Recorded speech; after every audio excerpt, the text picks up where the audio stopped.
안녕하세요. 왕이신 하나님이 우리와 함께 하십니다. 우리와 함께 하시는 주님을 찬양합니다. 기도합시다. 은혜의 하나님 감사합니다. 오늘도 저희들에게 새날을 주시고 또 희망찬 삶으로 인도하여 주시니 감사합니다. 오늘도 주님의 말씀 앞에서 겸허하게 무릎 꿇고 주님의 음성에 귀를 기울입니다. 온전히 주님의 말씀 앞에 우리 자신을 내려놓고 왕이신 하나님을 높이며 순종하며 따를 수 있도록 오늘도 말씀으로 세워주시고 감동하여 주시옵소서.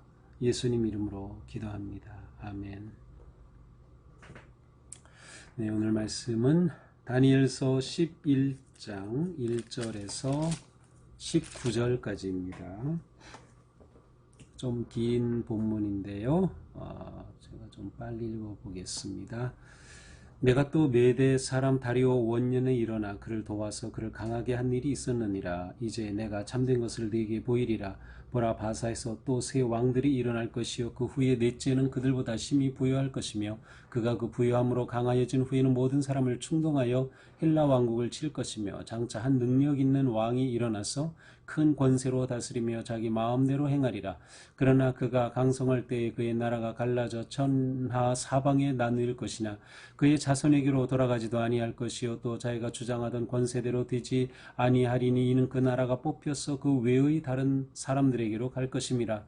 남방의 왕들은 강할 것이나 그 군주들 중 하나는 그보다 강하여 권세를 떨치리니 그의 권세가 심히 클 것이요 몇 대 후에 그들이 서로 단합하리니 곧 남방 왕의 딸이 북방 왕에게 가서 화친하리라. 그러나 그 공주의 힘이 쇠하고 그 왕은 서지도 못하며 권세가 없어질 뿐 아니라 그 공주와 그를 데리고 온 자와 그를 낳은 자와 그때 도와주던 자가 다 버림을 당하리라. 그러나 그 공주의 본 속속에게서 난 자 중에 한 사람이 왕위를 이어 권세를 받아 북방 왕의 군대를 치러 와서 그의 성에 들어가서 그들을 쳐서 이기고 그 신들과 보 만든 우상들과 은과 금의 아름다운 그릇들을 다 노략하여 애굽으로 가져갈 것이요 몇 대 동안은 그가 북방 왕을 치지 아니하리라. 북방 왕이 남방 왕의 왕국으로 쳐들어갈 것이나 자기의 본국으로 물러가리라. 그러나 그의 아들들이 전쟁을 준비하고 심히 많은 군대를 모아서 물이 넘침같이 나올 것이며 그가 또 와서 남방 왕의 견고한 성까지 칠 것이요 남방 왕은 크게 나와서 북방 왕과 싸울 것이라. 북방 왕이 큰 무리를 일으킬 것이나 그 무리는 그의 손에 넘겨준 바 되리라. 그가 큰 무리를 사로잡은 후에 그의 마음이 스스로 높아져서 수만 명을 엎드러뜨릴 것이나 그 세력은 더하지 못할 것이요 북방 왕은 돌아가서 다시 군대를 전보다 더 많이 준비하였다가 몇 해 후에 대군과 많은 물건을 거느리고 오리라. 그때 여러 사람이 일어나서 남방 왕을 칠 것이요 네 백성 중에서도 포악한 자가 스스로 높아져서 환상을 이루려 할 것이나 그들이 도리어 걸려 넘어지리라. 이에 북방 왕은 와서 토성을 쌓고 견고한 성읍을 점령할 것이요 남방 군대는 그를 당할 수 없으며 또 그가 택한 군대라도 그를 당할 힘이 없을 것이므로 오직 와서 치는 자가 자기 마음대로 행하리니 그를 당할 사람이 없겠고 그는 영화로운 땅에 설 것이요 그의 손에는 멸망이 있으리라. 그가 결심하고 전국의 힘을 다하여 이르렀다가 그와 화친할 것이요 또 여자의 딸을 그에게 주어 그의 나라를 망하게 하려 할 것이나 이루지 못하리니 그에게 무익하리라. 그 후에 그가 그의 얼굴을 바닷가로 돌려 많이 점령할 것이나 한 장군이 나타나 그의 정복을 그치게 하고 그 수치를 그에게로 돌릴 것이므로 그가 드디어 그 얼굴을 돌려 자기 땅 산성들로 향할 것이나 거쳐 넘어지고 다시는 보이지 아니하리라. 아멘. 자, 이제 오늘 말씀은 어제 말씀해 보니까 가브리엘이 이렇게 말하죠. 내가 먼저 진리의 글에 기록된 것으로 네게 보이리라. 그래서 이 진리의 글에 기록된 것, 그 내용이 바로 이제 오늘 본문입니다. 내일까지 계속 이어지는데요. 자, 1절입니다. 내가 또 메대 사람 다리오 원년에 일어나 그를 도와서 그를 강하게 한 일이 있었느니라. 자, 여기서 메대 사람을 언급하는 것은 이제 바사 제국, 그러니까 바벨론에서 바사 제국으로 넘어가는 사실은 그 중간에 이 메대가 끼어 있습니다. 그러니까 일종의 그 과도 기간이죠. 그래서 여기서 메대를 언급함으로 이제 10장과 11장을 자연스럽게 연결하고 어떤 역사적 관점을 이렇게 좀 보게 해주는 그러한 언급입니다. 자, 이제 2절부터는 이제 가브리엘이 전해주는 그러한 내용이에요. 이렇게 되죠. 내가 참된 것을 내게 보이리라. 참된 것, 진리의 글에 기록된 그것을 이제 너에게 보여주겠다. 자, 여기서부터는 고대의 어떤 역사입니다. 그래서 주전 3세기, 4세기부터 바로 1세기 말 2세기에 이르는 그러한 그 역사적인 배경. 그러니까 예루살렘, 이스라엘이 있으면 남쪽으로 이집트가 있고 북쪽으로는 이제 아주 북쪽으로는 바벨론, 바사, 시리아 제국이 있고 서쪽으로는 헬라라고 하는 그리스 제국이 있죠. 바로 이러한 그 역사적인 무대를 바탕으로 하는 그러한 내용이 바로 이제 오늘 내용이에요. 그래서 오늘 내용은 사실 그 내용적으로는 역사적인 그런 어떤 그 내용을 앞으로 되어질 일을 다니엘에게 보여주시는 내용으로 되어 있습니다.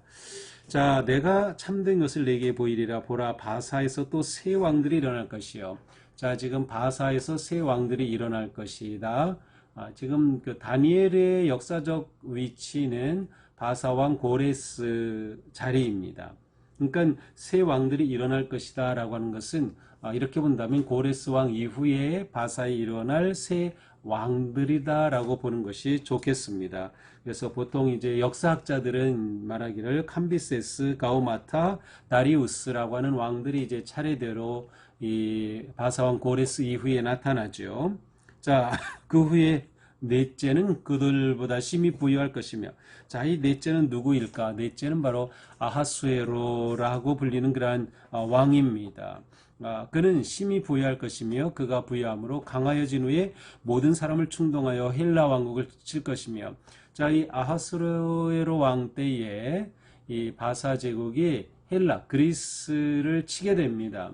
자, 그런데 이렇게 헬라 왕국을 공격한 것이 헬라 지역, 그리스 지역에 여러 나뉘어 있던 그런 나라들이 연합하는 계기가 되었어요. 그래서 이를 계기로 해서 마케도니아를 중심으로 강력한 통일된 어떠한 그 헬라 제국이 일어나게 됩니다. 바로 이 왕이 누구일까요? 3절에 보니까 장차 한 능력 있는 왕이 일어나서 큰 권세로 다스리며 자기 마음대로 행하리라. 바로 우리가 앞에서 언급했던 바로 알렉산더 대왕입니다. 이 마케도니아에서 이 알렉산더 대왕이 일어나 이 전체를 이제 통일하게 되죠. 그는 계속해서 이제 다른 주변 나라들을 정복하면서 아주 강력한 그런 정복의 역사를 시작합니다. 하지만 4절에 보니까 그가 강성할 때에 그의 나라가 갈라져서 천하 사방에 나눌 것이나, 이미 우리가 앞에서도 이 내용을 한번 본 적이 있어요. 그래서 이 알렉산더 대왕이 강성할 때 그 나라가 갈라지고 말았어요. 왜냐하면 이 알렉산더 대왕이 33살에 열사병으로 죽게 됩니다. 334년에 정복 전쟁을 시작했다가 323년에 사망을 하게 되죠. 이렇게 갑자기 사망하게 되니까 그 나라가 넷으로 사방으로 나뉘어졌어요. 그래서 그의 자손에게 돌아간 것이 아니라 이렇게 나누어졌죠. 또 자기가 주장하던 권세대로 되지 아니하리니 이는 그 나라가 뽑혀서 그 외의 다른 사람들에게 돌아갈 것임이라. 여기에 보면은 이러한 역사 뒤에 하나님께서 주도하시는 그러한 모습을 간접적으로 보여줍니다. 그 나라가 뽑히게 된다. 그래서 다른 사람들에게로 돌아갈 것이다. 자, 5절. 이제 이런 상황에서 남방의 왕들은 강할 것이나 그 군주들 중 하나는 그보다 강하여 권세를 떨치리니. 자, 이제 오늘 본문에 남방, 북방의 왕국이 계속 언급되고 반복되고 있는데요. 여기서 남방은 바로 이집트입니다. 이집트. 자, 알렉산더 대왕이 죽은 후에 이집트 지역은 프톨레미가 담당을 합니다. 전체 크게 넷으로 나눠진 지역에서 이 프톨레미가 바로 이 남방 지역을 맡게 되죠. 이집트입니다. 그래서 그 군주들 중 하나는 프톨레미죠. 그의 권세가 아주 대단해집니다. 점점 강력해지죠. 그래서 6절 몇 해 후에 그들이 서로 단합하리니 곧 남방왕의 딸이 이집트의 딸이 북방왕에게 가서 화친하더라. 북방왕은 여기서 시리아를 말합니다. 그게 넷으로 나누어진 남쪽, 북쪽에 시리아이죠. 남쪽은 이집트입니다. 이 둘이 서로 화친하리라는 것이죠. 어떤 식으로 화친합니까?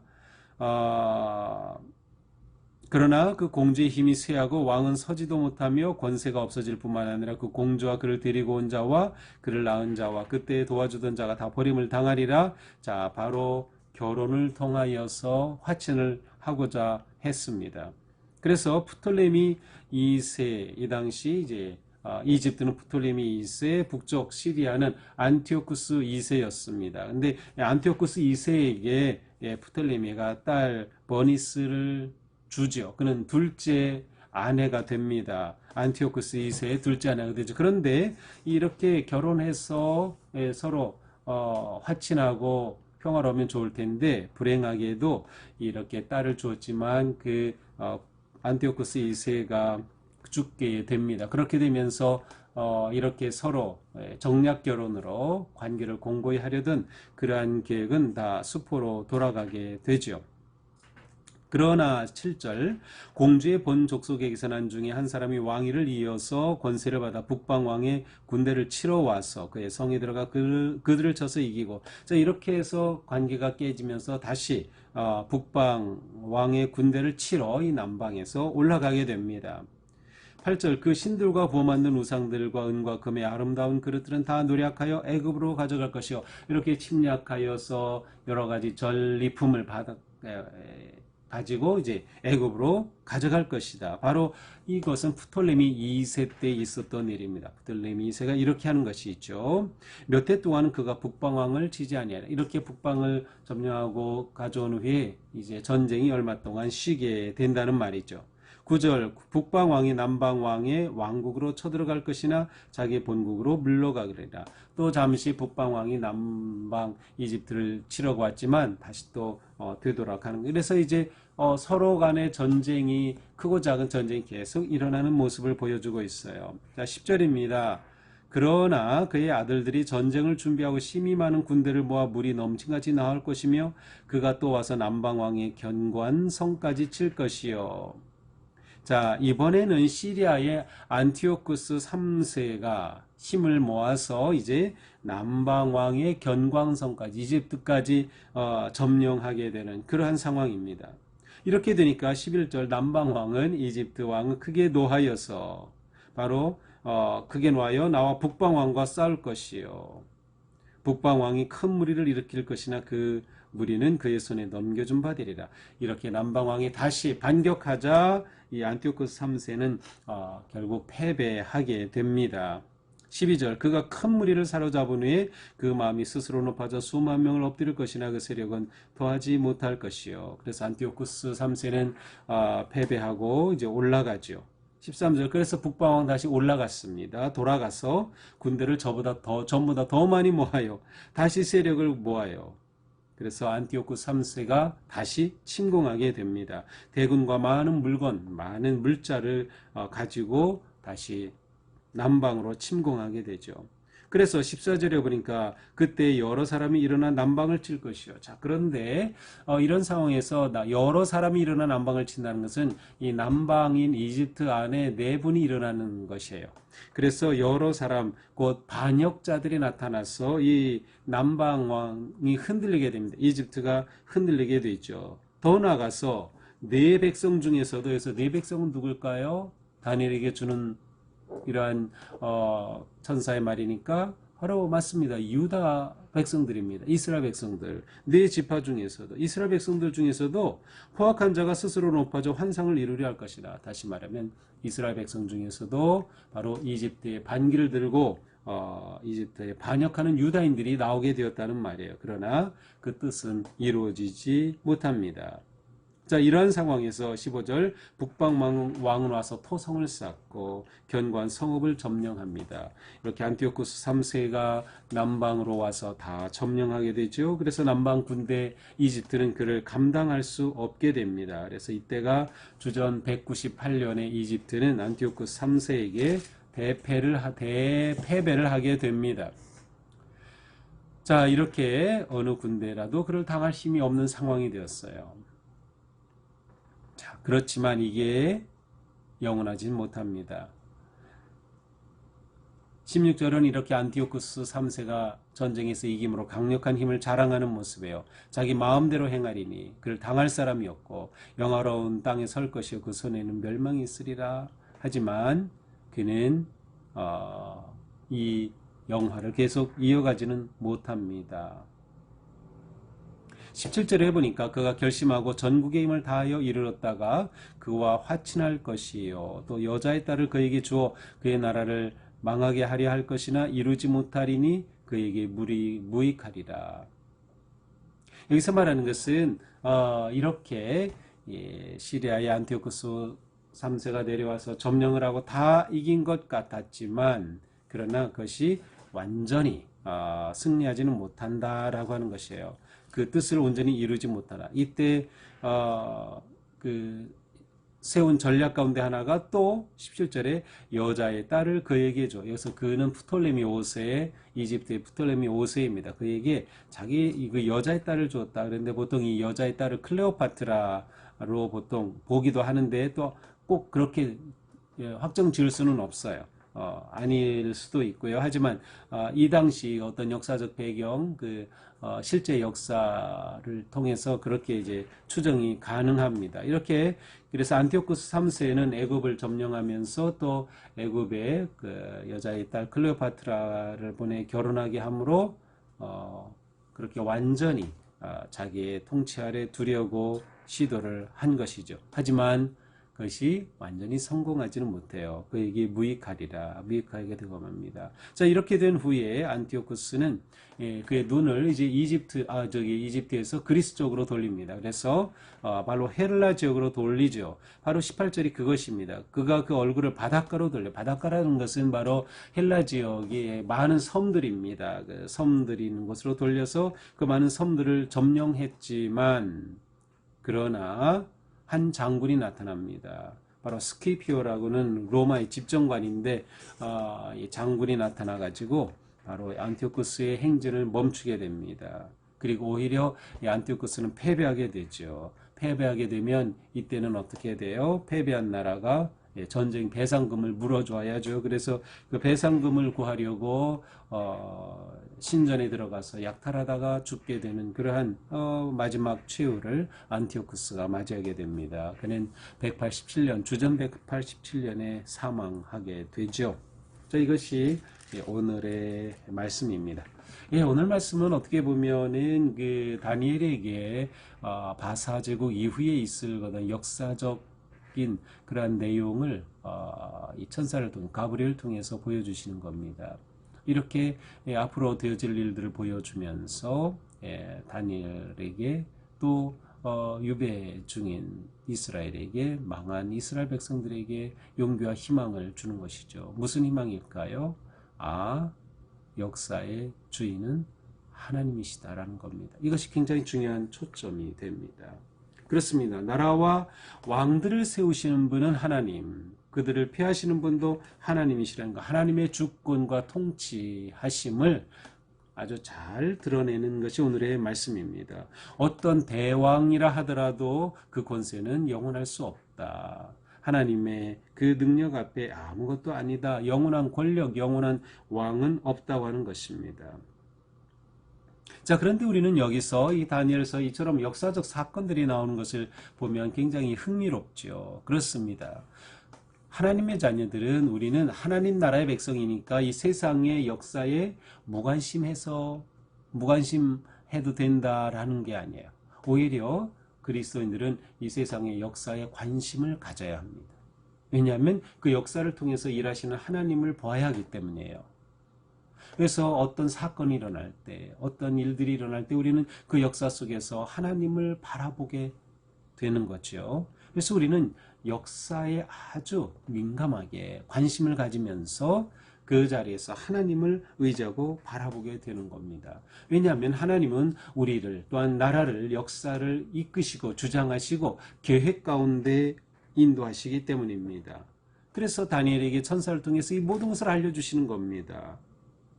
또한 우리의 개인의 삶, 가정, 교회를 향해서도 하나님은 뜻을 가지고 계시며 우리가 그 뜻을 알고 순종하기를 원하시는 거죠. 그래서 우리는 역사에 관심을 가지고 또한 우리는 그래서 기도해야 하는 겁니다. 이 역사의 주인이신 하나님께서 하나님의 뜻을 이루어 가시도록 우리가 그렇게 헌신되고 하나님의 뜻을 이루는 도구가 될 수 있도록 그렇게 우리는 기도하고 하나님을 의지해야 하는 것이죠.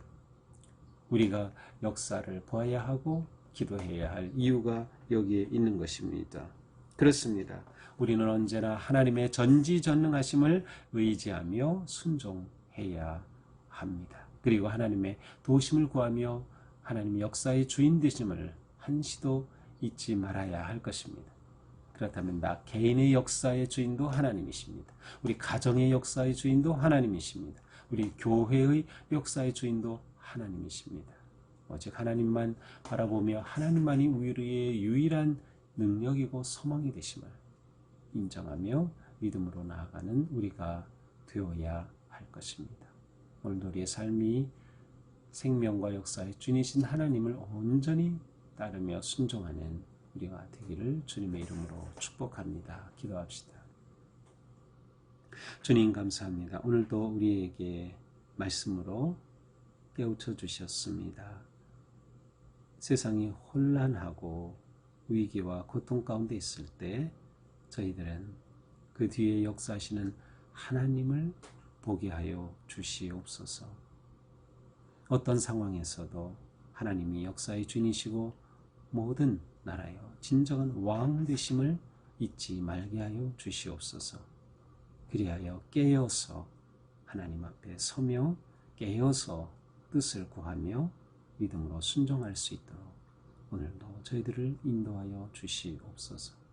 또한 역사와 나라의 아픔과 고통과 위기 속에서 이 모든 것들을 하나님께 맡기고 기도하며 역사 의식을 가지고 믿음으로 살아갈 수 있도록 인도하여 주시옵소서. 예수님 이름으로 기도합니다. 아멘. 네, 오늘도 주님의 은혜 안에서 우리의 걸음걸음이 승리의 삶 되기를 축복합니다. 사랑합니다.